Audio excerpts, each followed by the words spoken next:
All right, welcome to another session of Meet the Founders, which is a series of interviews with founders of XR companies, particularly in Europe or active in Europe. And this is an ongoing series that XR Europe started earlier this year and hopes to continue through the rest of this year.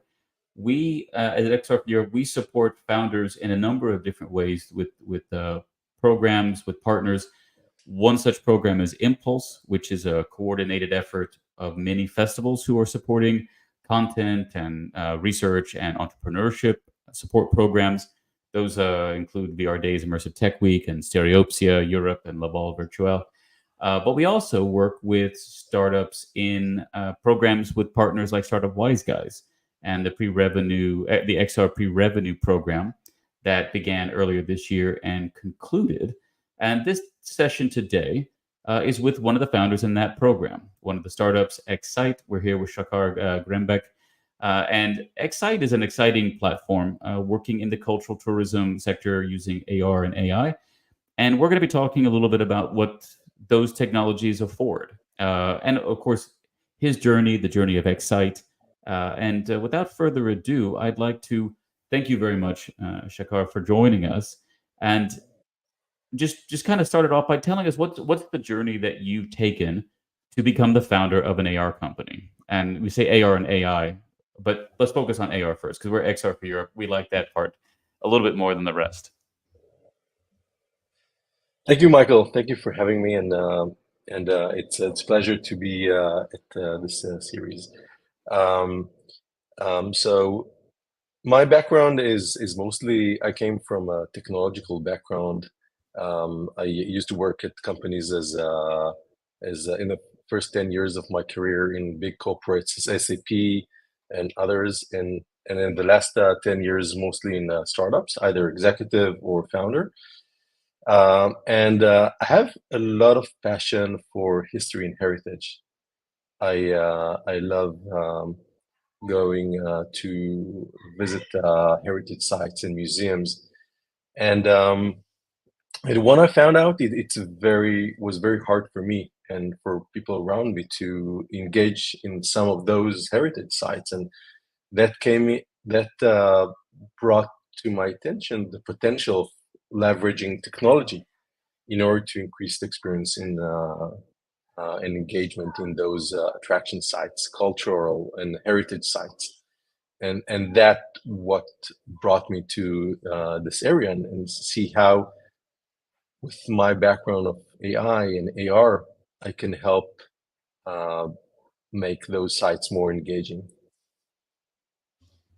And you mentioned a background in AR and AI, and that's what inspired you to try to build a solution, build some services for the cultural heritage space. What was that background? Can you talk a little bit more about how you developed that background that you then recognized had application in this sector? Sure, of course. So my background, as I mentioned, is more technology-oriented background. I used to, my previous startup was in NLP, AI, more focused on NLP. My previous startup was called Reps AI. It was in a different industry, but it definitely gave more experience for me to understand um, and and to strengthen my capabilities to what I use nowadays.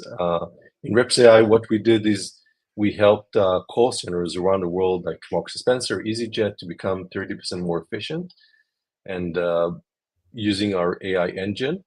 And I'm also a faculty member in the academia teaching about AI.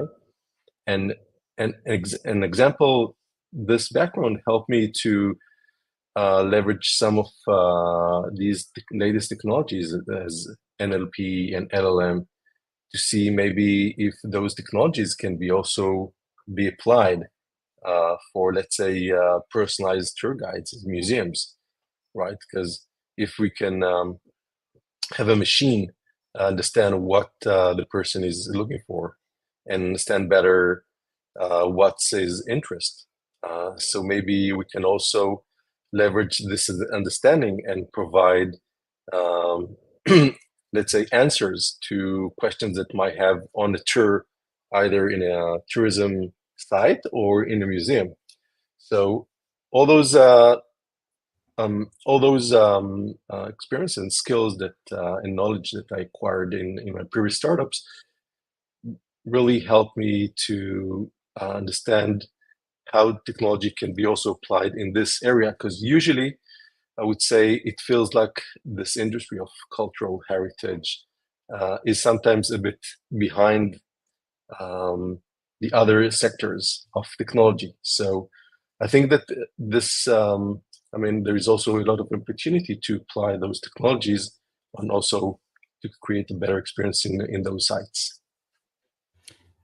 So can you talk about Xsite now? Like, what is it that it offers with regard to personalizing the experience of cultural tourism for a visitor or the audiences? Sure. So basically, what Xsite does is it democratizes the creation of self-guided experiences in cultural attraction sites. I mean, the two main problems that we address are the first one is that the digital generation is looking for a more modern interactive experiences. Nowadays, most museums and tourism sites are has audio guide, which is great, but it's less attractive to this digital generation. And the second problem that we address is it's very expensive to develop and produce those kind of experiences. So basically, what we do, we leverage cutting edge generative AI technology to create highly engaging experiences for the digital generation directly right on their smartphones. So we help both the creators of those experiences and secondly, the consumers of those experiences have a better experiences to be engaged and understand better what they see. So that's what we focus on Xsite. Okay, so you help so for example, this is a curator or this is a museum administrator who it goes to Xsite. I guess is application or is it a website? What is the interaction point? So we have a few parts. I would say maybe three parts in our system. The first one is for content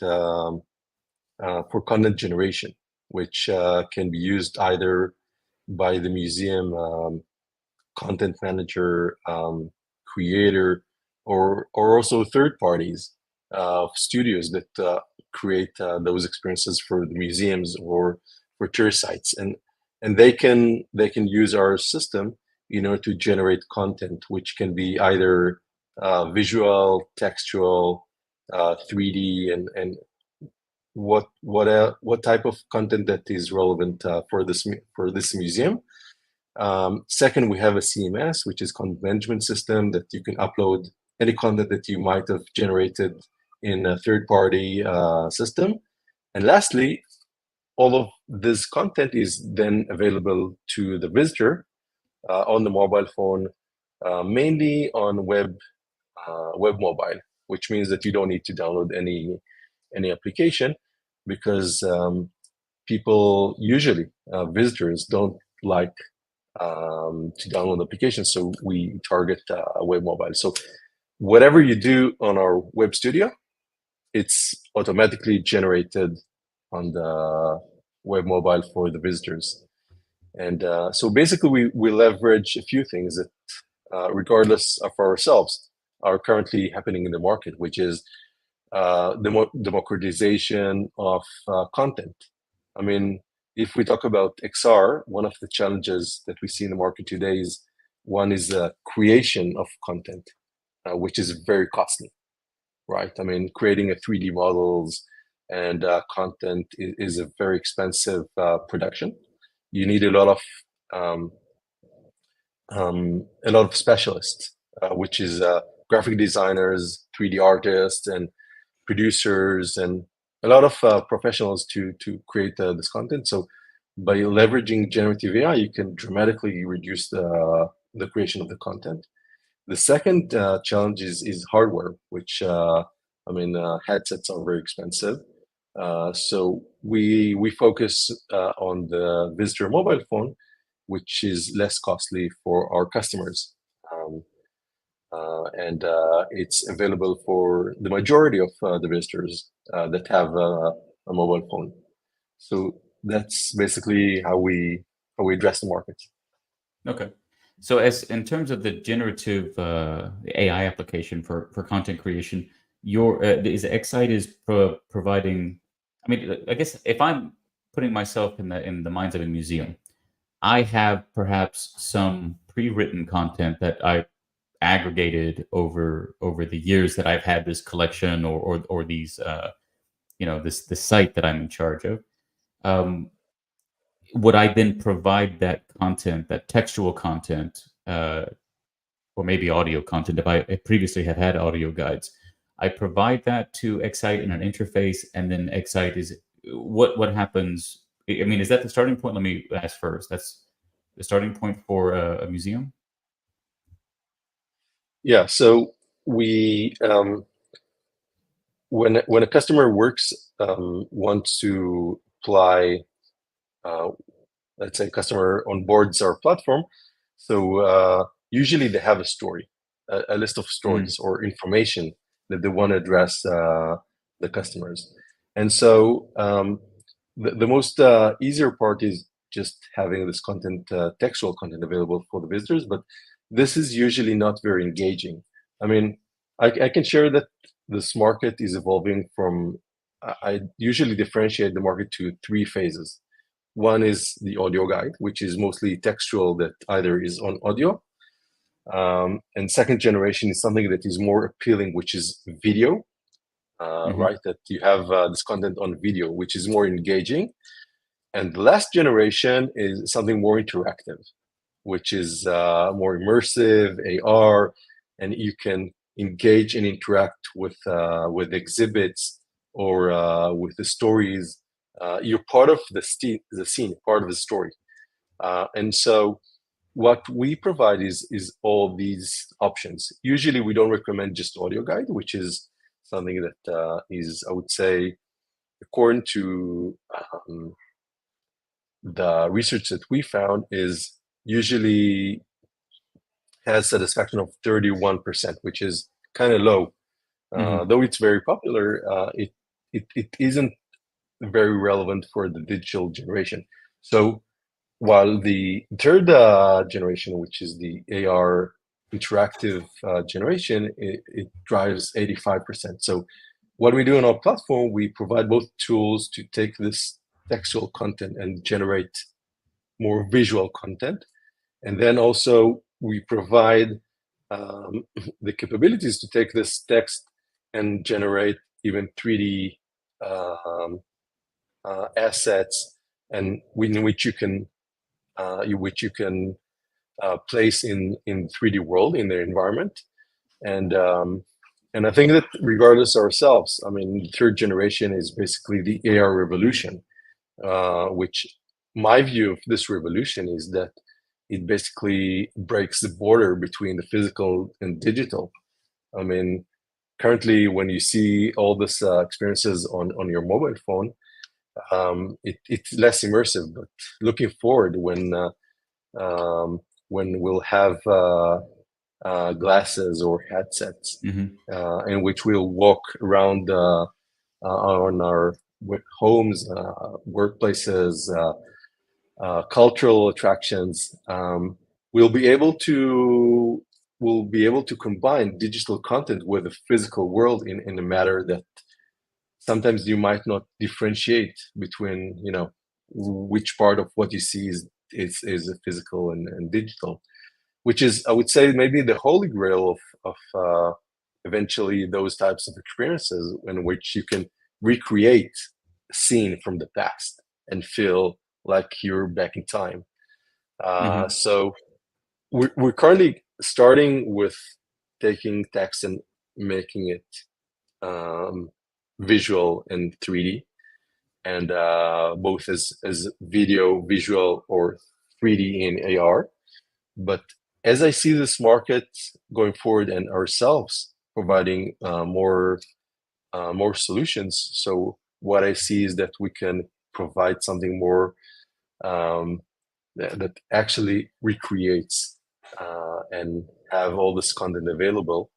And maybe we can also talk about it later, but personalization of this experience, so you can really be you can take it to the direction that interests you the most.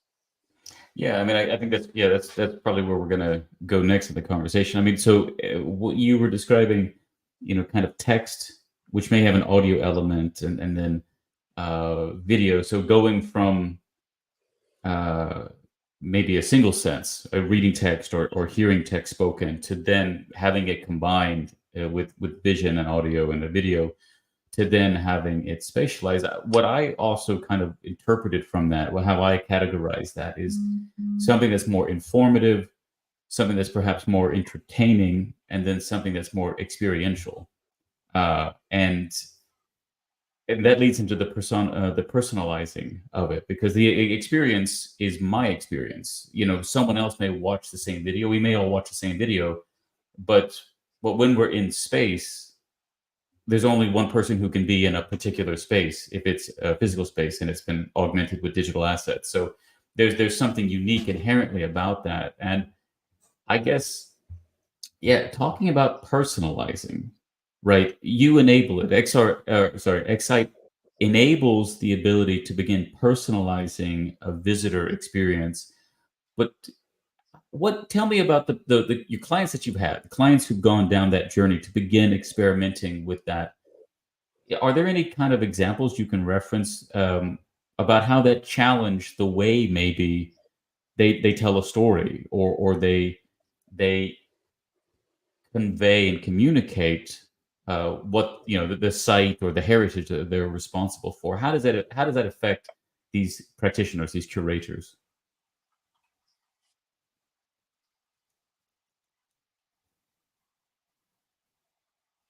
Sure. So I would say that usually the first scenario or use case that we have when when a certain museum or a tourist sites want to have personalization, usually it starts with the content. Um, let's take a use case in which I'm in a certain museum and I look at the exhibits and I read about certain exhibits, certain painting or sculpture or historical, if it's a historical museum, about something that was excavated. So I have some level of information available, um, written on that exhibit.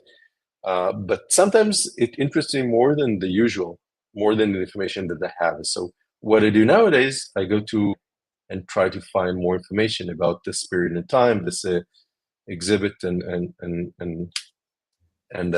any relevant information. So how we see this market going is that you'll be able to have like a private tour guide, right? That you can ask whatever question that might be relevant for you to know about what you see. So I think that the first step is something that is very similar to ChatGPT, but something that is based on the content of the museum. Mhm. Narrative of the museum, because any museum would like to make sure that the sources are reliable. So I guess that the first step would be like something more textual, right? So you'll be able to ask whatever questions you might have about this exhibit and receive answers that are relevant to your question. So this is something that, the LLM revolution of what we see nowadays in ChatGPT would enable and is enabling.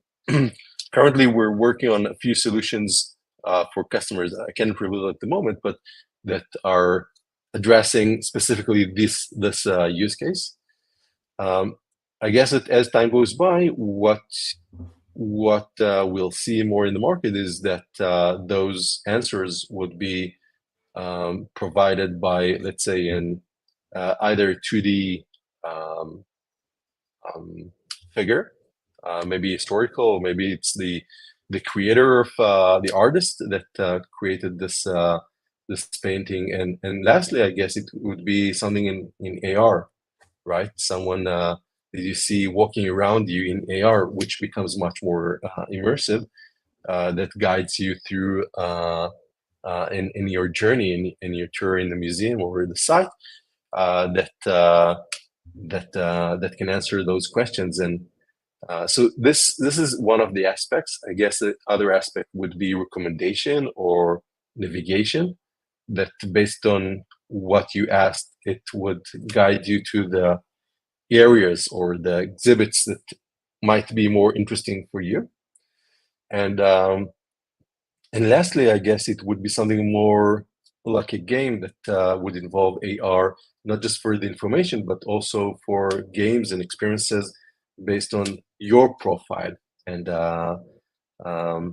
I think that is also another aspect of also diversity and inclusion, that also some of the audience, whether if let's say if I'm a grown up or a kid or a teenager, the language and also might change depending on my profile or my demographics, or my background would also impact the way the type the information that I can provide the visitor.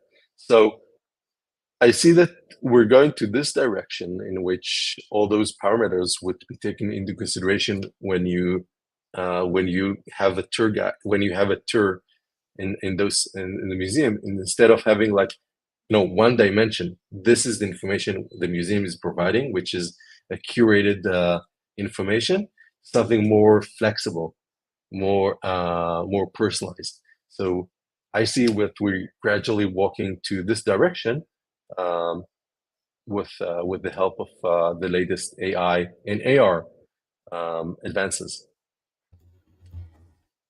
It's interesting because what I'm thinking of when you're describing that is challenging the authority of institutions to control the narrative around sites, or to exert. I mean, obviously they don't control it completely, but they certainly exert a type of control around heritage when they're regulating access to it, regulating the information that can be presented in the context of a site.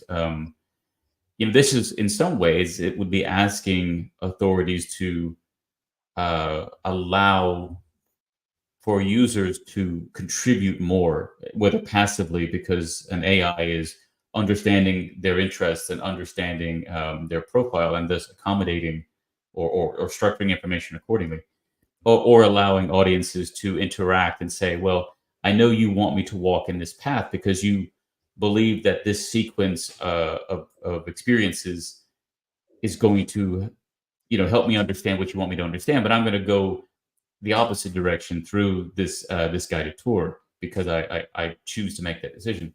It does challenge a little bit, I would say, these authorities that are very much a part of culture and heritage, particularly. So, I mean, how can you just riff on that, because it's exciting to me, but I wonder if it's something as well that drew your attention, or is this just one of these? It's kind of just the nature of personalizing and increasing, audience experience, or is it really a topic that you've also engaged with? Yeah, it's a very interesting aspect. I mean, and I would divide it into two aspects. One is the knowledge base in which the answers are generated, which already have some narrative. I mean, um, I mean, aspect of it's, I guess it's what is true, what is the truth. It's something, it's very subjective, right? I mean, any museum might have a different perspective of Mhm. an historical event, or uh, of anything, I would say. So one aspect is what is the narrative available for the visitor, which is something that is based on the knowledge that is provided to the LLM, Mhm. and available to the visitor. So this is the baseline, and whatever narrative is available in this as a source for generating the answers, that the machine wouldn't have a second guess on that. Okay. Um, um, so this is something that this is one aspect, and in the other aspect is, what is the decisions or the assumptions that the machine might have on based on your interest.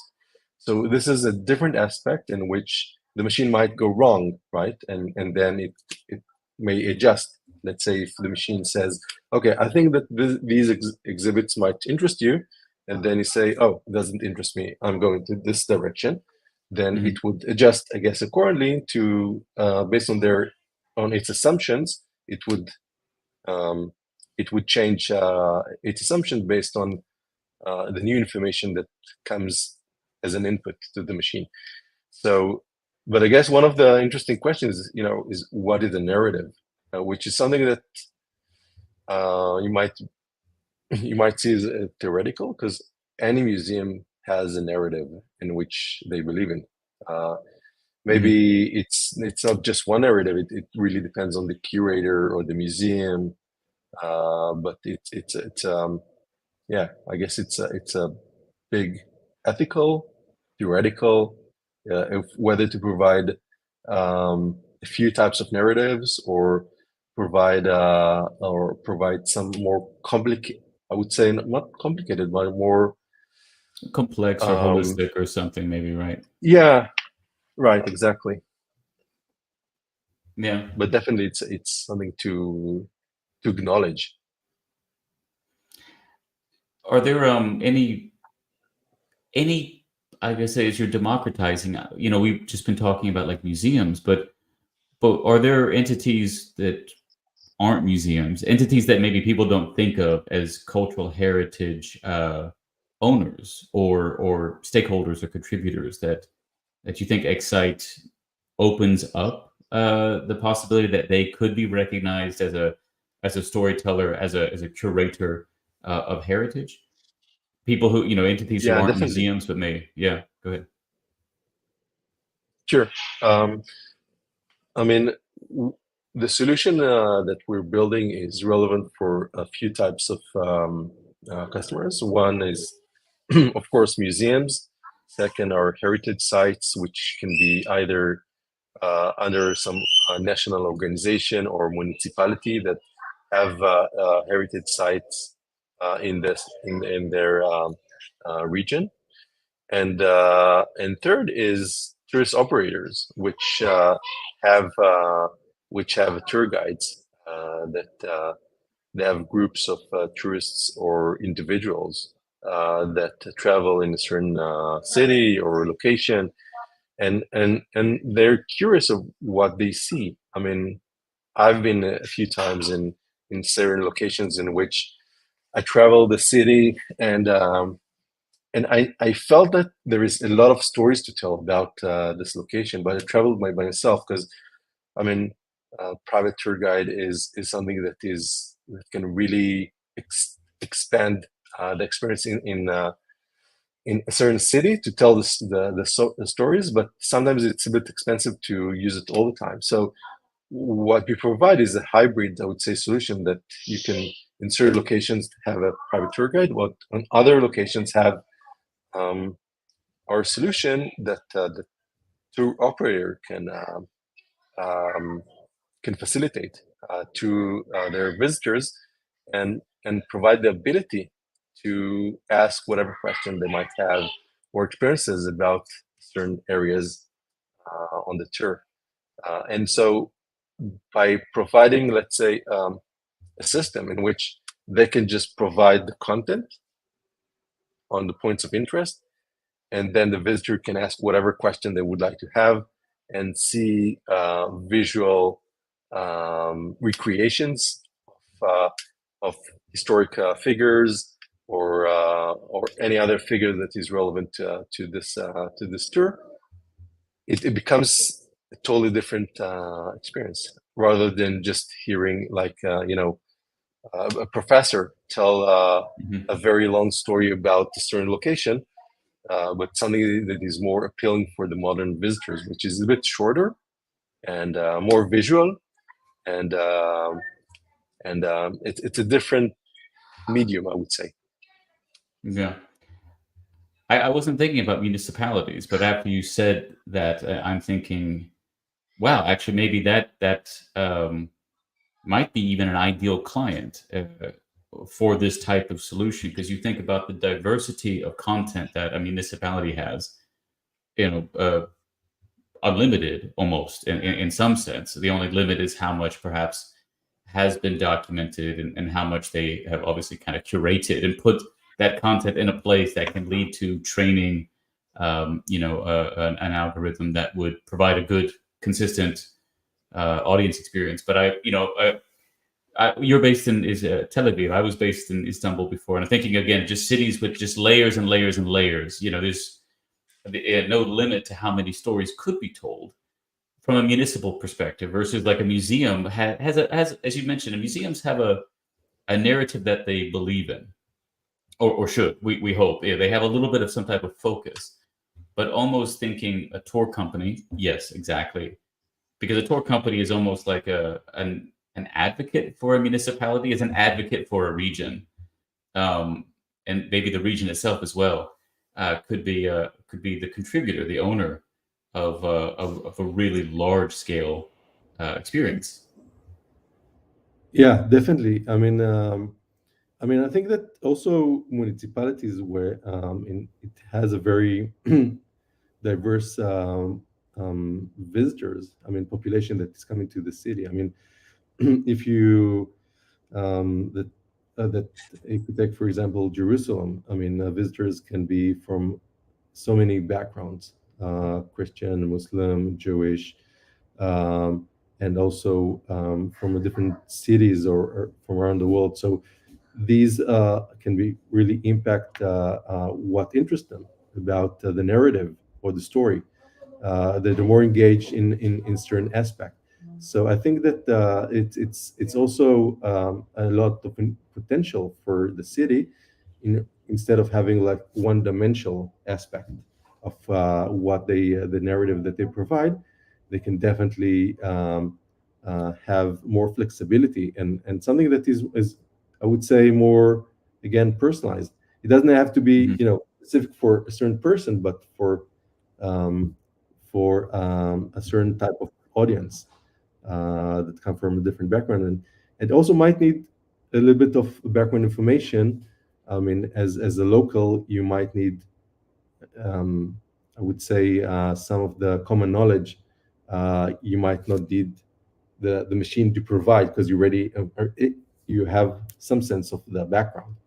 But Mhm. if you come from a certain, you're a foreigner coming traveling to the country, you might need some context.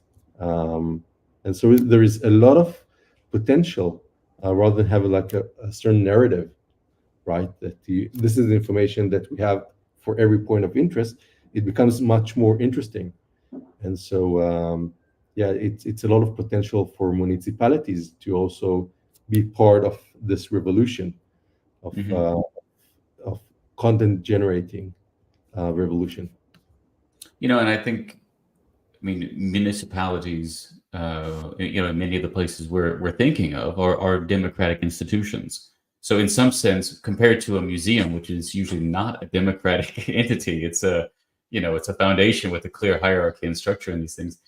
But a municipality, not typically. I don't want to speak for the whole world, but the places we're often thinking about, it's a democratic institution, and so I wonder if even it's more intuitive for them how to engage with democratizing cultural experience, because in some ways that is what a municipality should already be doing, right? They're already engaging with their citizens, their residents, who are themselves story generators in the real sense. And of course, I think when you're talking about personalizing cultural tourism, and I think you mentioned like the street knowledge, the true insights. In right, in some ways, the focus of cultural tourism is always on heritage, but it doesn't always have to be heritage. It can be, the culture is living today as well, that right can be engaged in storytelling for audiences and visitors. Yeah, definitely. I mean, democratization, of course, is refers mostly to lower the cost. I mean, because Hmm. many of those organizations are either NGOs or public institutes, which usually are not as wealthy as private companies, which have more resources. So so nowadays, those cities or those museums or those heritage sites would need to find, the best solution based on their budget, which usually results in audio guides, sometimes a bit of a video, and they definitely are not able to have the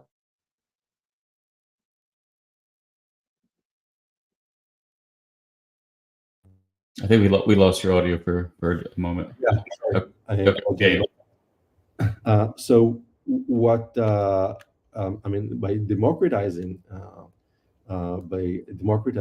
the generation of the content, so they are also um, are able to take part in this revolution, because I would say without it, it's a very costly production.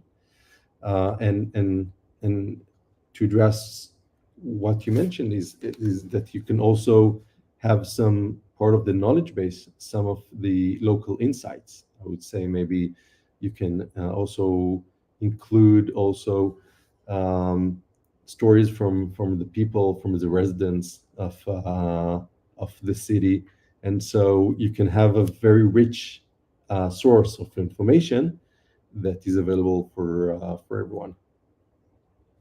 but when we're talking about using AI, in some way we're also creating a hypothetical citizen, right? We're synthesizing what would be these training inputs of street knowledge and right and living memory.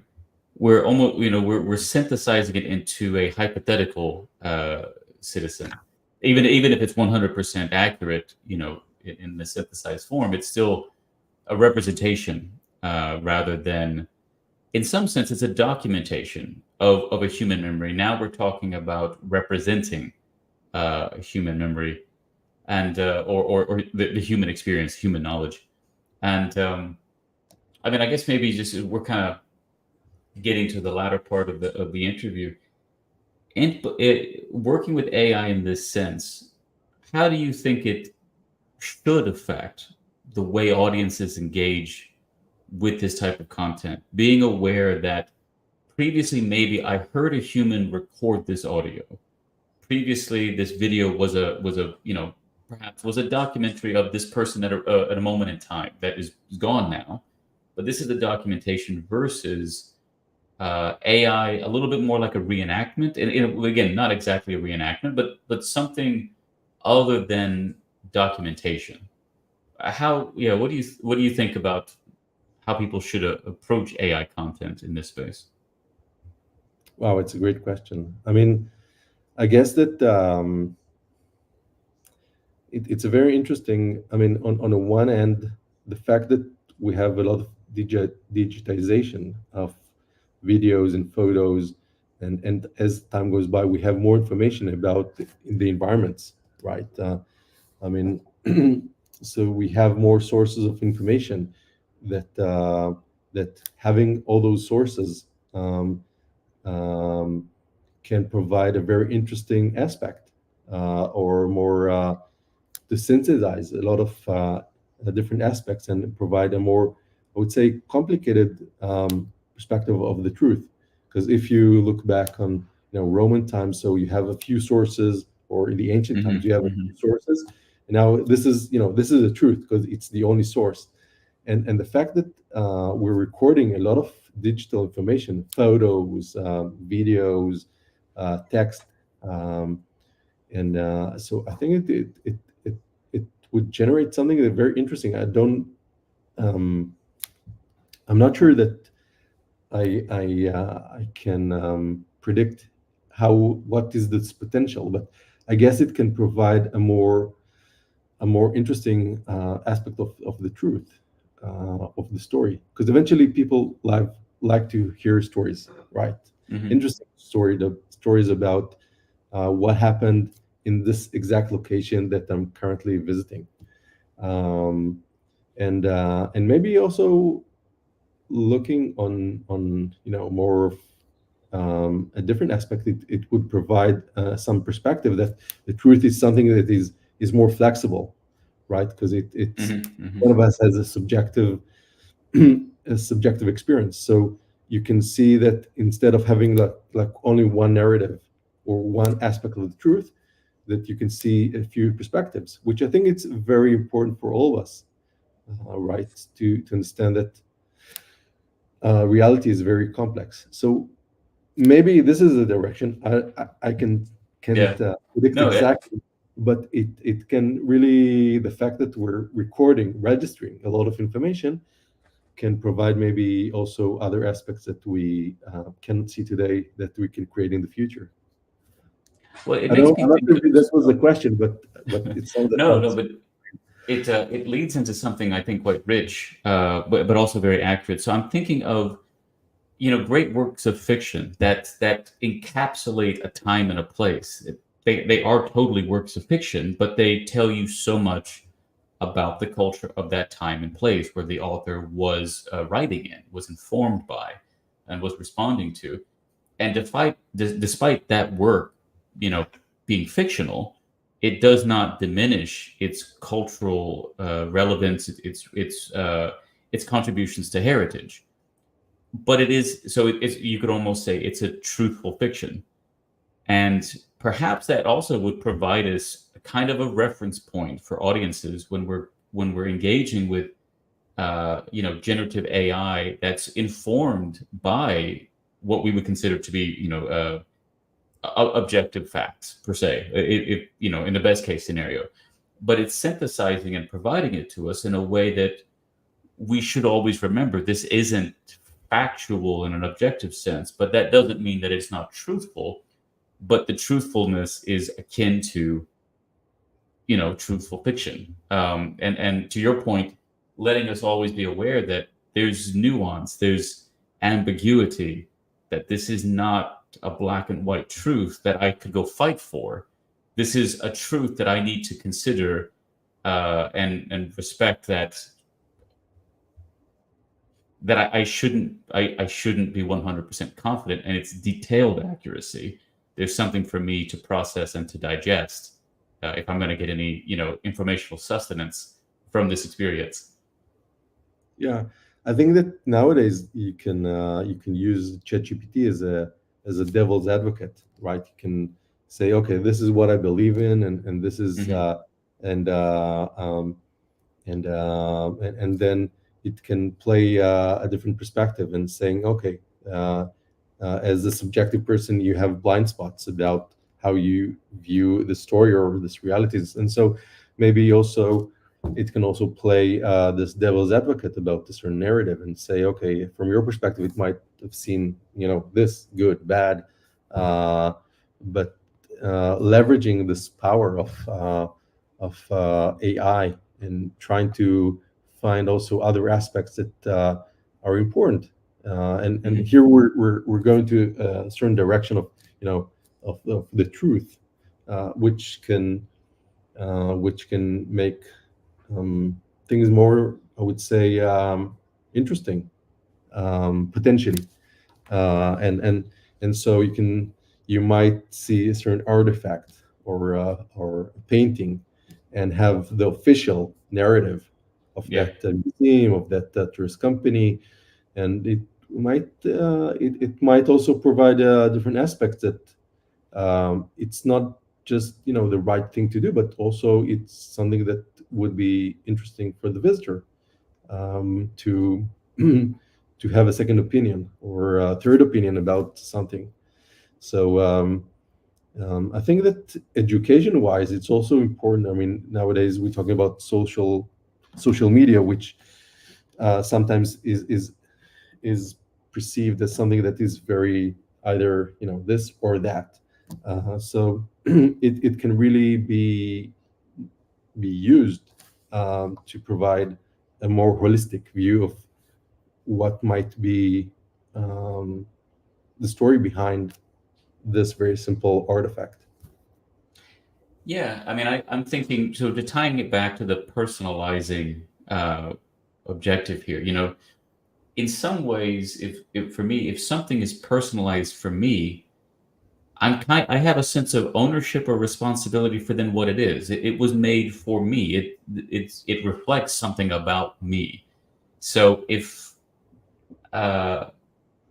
it's wrong, or if it's something about it I don't like, in a way, does that not reflect the fact that it was made for me? It was informed by something, if accurately done, something about me that perhaps I should reflect on and I should engage in. And as you're talking about, like challenging, using these to challenge perhaps preconceptions, or things taken for granted. In some ways, it's an example of making an audience choose, what do you believe. You Mhm. have options, but you have a responsibility for what your choice is, and is that an essential element of personalizing, a cultural experience? Um, and I think it also ties into the earlier that we were talking about, like I'm listening to something passively, I'm watching to something a bit passively, but now I'm asked to engage in space, interact. Now I have a contribution to this experience. Um, but I guess, as you mentioned with social media in theory does all of this, but it's kind of hidden. We take it for granted that this is truth, when in reality, this is simply reflecting our social networks, our preferences. It's simply reflecting decisions we've made. But I think at some point it divorced many people from a sense of responsibility for what was being provided to them. And so maybe this trick in a cultural or in a heritage or context is to always reinforce that if it's personalized, it's made for you, you have some degree of responsibility or ownership over that experience, and the consequences of that experience. Yeah, so you have some responsibility, but I think both in social media and also in our case, there is like a hidden hand or some Mhm. that social media is the algorithm, because you might have chosen to follow certain people, but the algorithm would decide to present um, also this content which you haven't chosen to follow. And also in this case, you have some degree of responsibility, but eventually the knowledge base is um, is something that is static, right? I mean, this knowledge base on which the generative AI generates the content is very certain. So Well, is you it? might hypothesize. It might Mm. You might leverage and say, okay, let's have a hypothesize of what might have been the truth, but eventually it has a very clear starting point, which is the knowledge base. But the knowledge base is usually quite evolving. Like if we think of Yeah. of a heritage site, right? Over the course of 10 years, sometimes the prevailing narrative can people can get very angry because people's careers can be negatively affected very quickly by shifting, of new information or simply new perspectives on older information, and how to interpret or present it. So, I mean, I think even in the case of, it would actually be a bit concerning if that knowledge point, or that one, if it was static, or if it was now historical, it was not being updated in real time. Because in some sense, right, that would be the ideal, is that the real time knowledge base, which is usually inaccessible because by the time it gets to an audience facing experience, it's gone through, many years of journals, many years of validation, perhaps getting to a curator who's maybe not the knowledge expert, but is the aggregator of expertise. It's often many, many years before knowledge gets to the an audience in some of these cases. But wouldn't it be great if this could be sped up? Um, this is actually, so I do photogrammetry as a hobby with archaeologists and historians when I can sometimes, and I often realize, wow, there's such rich knowledge and questions. Usually, it's the questions, the disagreements are far more entertaining and far more informative.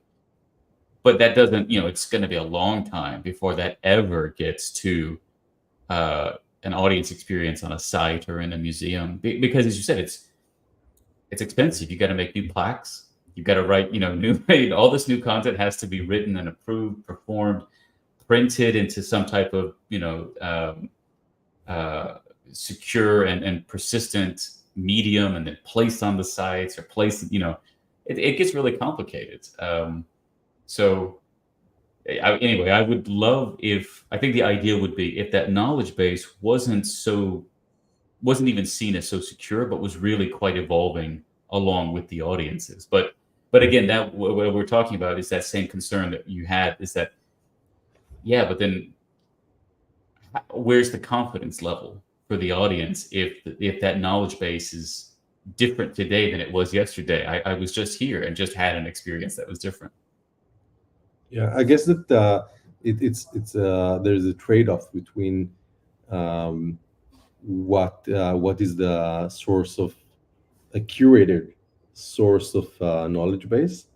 towards something more flexible, which I would say is more livable, and it gets updated all the time based on knowledge that provided. But it raises, I guess, ethical questions about how reliable are the sources, and Mhm. if Mhm. it's curator, let's say a museum constructs their knowledge base based on the information that they've verified. Um, so they secure the knowledge base from false information. But then you might say maybe they're subjective and by themselves, which is of course true because everyone is subjective. And so I guess that as time goes by, those knowledge bases to some extent can be also extended based on with fresh information or other reliable sources, which is, I guess, the challenge also of the current LLMs like ChatGPT and Gemini. Mhm. That Mhm. uh, How uh, frequently to yeah, but you don't have any control about which source it was created.